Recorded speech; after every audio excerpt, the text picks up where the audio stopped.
Bismillahirrahmanirrahim. Assalamualaikum warahmatullahi wabarakatuh. Izin Pak Kantor, perkenalkan nama saya Taufik Arifan. Kebetulan hari ini akan mempresentasikan terkait dengan hasil orientasi yang sudah kami lakukan atau saya lakukan di Rumah Sakit RSUD Azhari Tilok 3 Kabupaten Malang. Sebelumnya saya bacakan pantun terlebih dahulu, Pak. RSUD DR M Azhari di Malang. Pegawainya terampil dan cekatan. Bapak Wahidin contoh ASN sekarang. Orangnya loyal dan juga tampan.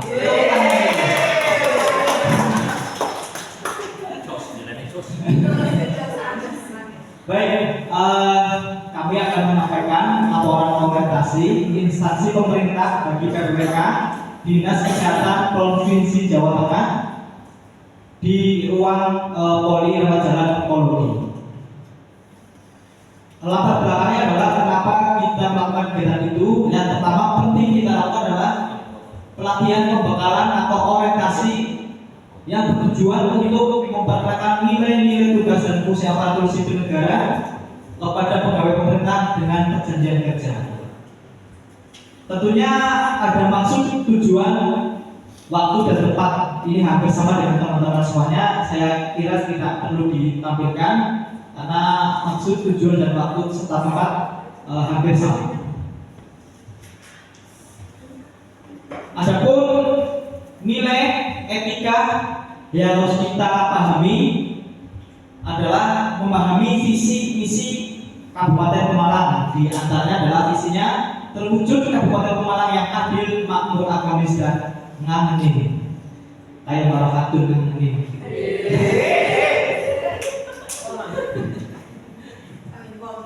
Adapun visi misi dari RSUD Azhari adalah rumah sakit pilihan utama masyarakat Malang dan sekitarnya.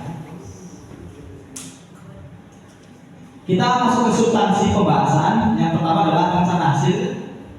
Ini sesuai dengan tupoksi PPK Permenkes nomor 4 tahun 2022. Di antaranya yang kami lakukan: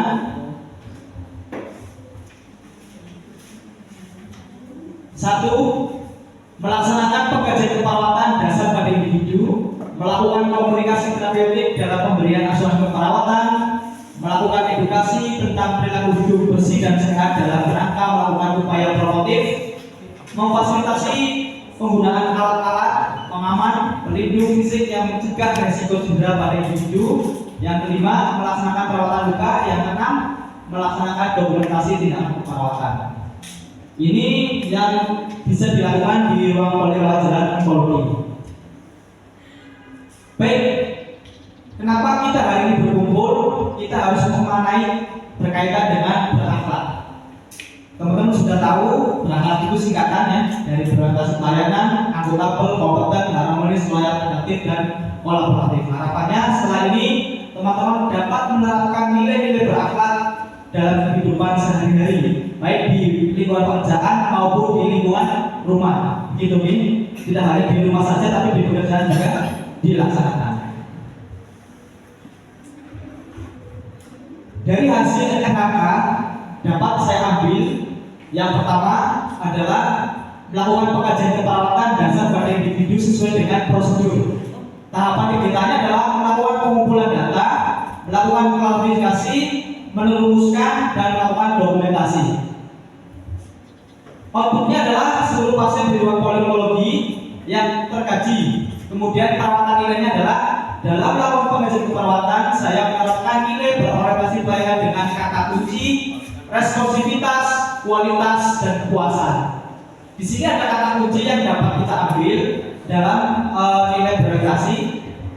Kemudian menerapkan nilai 5S: senyum, salam, sapa, salaman, sopan, dan santun. Kemudian kita juga bisa menerapkan nilai 3M. Di antaranya adalah rapi, ramah, dan rajin.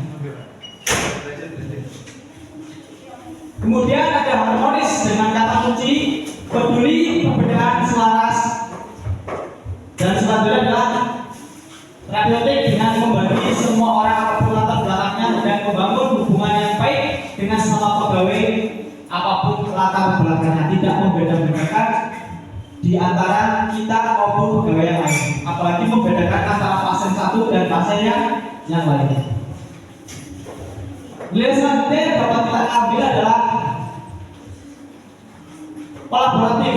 Artinya apa? Dalam tindakan sehari-hari yang sudah kami lakukan di ruangan adalah yang pertama, dengan kata kunci ketersediaan kerjasama, sinergi untuk hasil yang lebih baik. Selalu melibatkan rekan sejawat dalam melakukan dokumentasi keperawatan. Perawat memastikan dokumentasi benar sesuai instruksi dokter kepada pasien, yang selalu memberikan kesempatan kepada pasien atau keluarga pasien dalam upaya penyembuhan pasien agar menjadi lebih baik. Nah, senyumin dulu biar gak tegang ya teman-teman, senyum dulu. Hadapi dengan senyuman. Lagunya masih kok ya.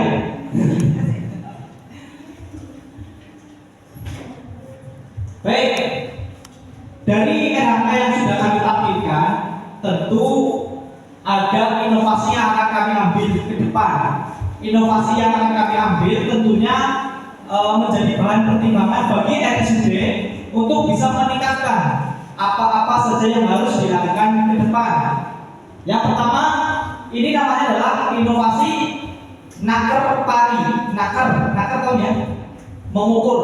Ini singkatannya. Naker pari adalah layanan kanker terpadu RSUD DRM SHI, di mana di situ kita harus ada terapi paliatif, poli rawat jalan dan poli rawat inap, layanan konsultasi dan kemoterapi atau terapi radiasi. Harapan ke depan mungkin bisa terwujud. Allahumma amin. Simpulannya adalah orientasi kerja PPK merupakan pelatihan dasar bagi tenaga PPK di OPD, memahami tugas dan fungsi sebagai ASN serta memahami nilai dan etika pada instansi dengan mengamalkan core value berakhlak. Tentu masih banyak kekurangan dalam aplikasi core value yang telah saya lakukan. Namun demikian, ke depan dapat menjadi bahan pembelajaran untuk menjadi lebih baik. Selamat datang Bapak pembimbing, mohon maaf saya membelakangi Bapak. Selamat datang di RSUD daerah Masari, semoga betah di sini. Ini sudah penampilan ke 8 Bapak. Ini adalah contoh kami melaksanakan kegiatan melakukan bimbingan bersama mentor kami yang tampan dan luar biasa mulianya adalah Pak Aridin S. Baik, untuk terakhir teman-teman, kita dapat mengambil syair dari Israel Marzuki, bisa bernyanyi bersama ya. Indonesia tanah air beta, pusaka abadi nan jaya. Indonesia sejak dulu kala selalu dipuja-puja bangsa. Di sana tempat lahir beta, dibuat dibesarkan bunda, tempat berlindung di hari tua, tempat akhir menutup mata. Terus semangat kawan, karena masa depan bangsa ada di tangan kita. ASN, ASN, ASN. Sekian, wassalamualaikum warahmatullahi wabarakatuh.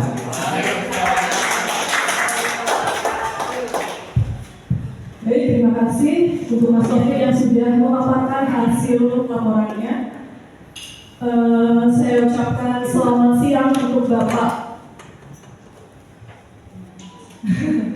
Di sini kita sudah peserta yang ke-8 Bapak.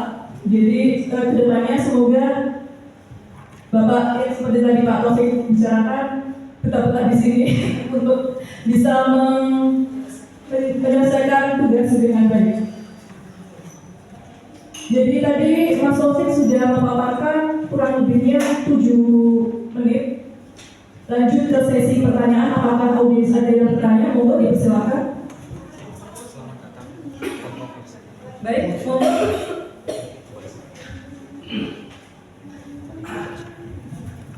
Assalamualaikum warahmatullahi wabarakatuh. Saya dari ruang IKF mau bertanya, untuk di poliklinik seumpama ada pasien yang dinyatakan kanker dan tidak menerima, apa respon jenengan? Belum.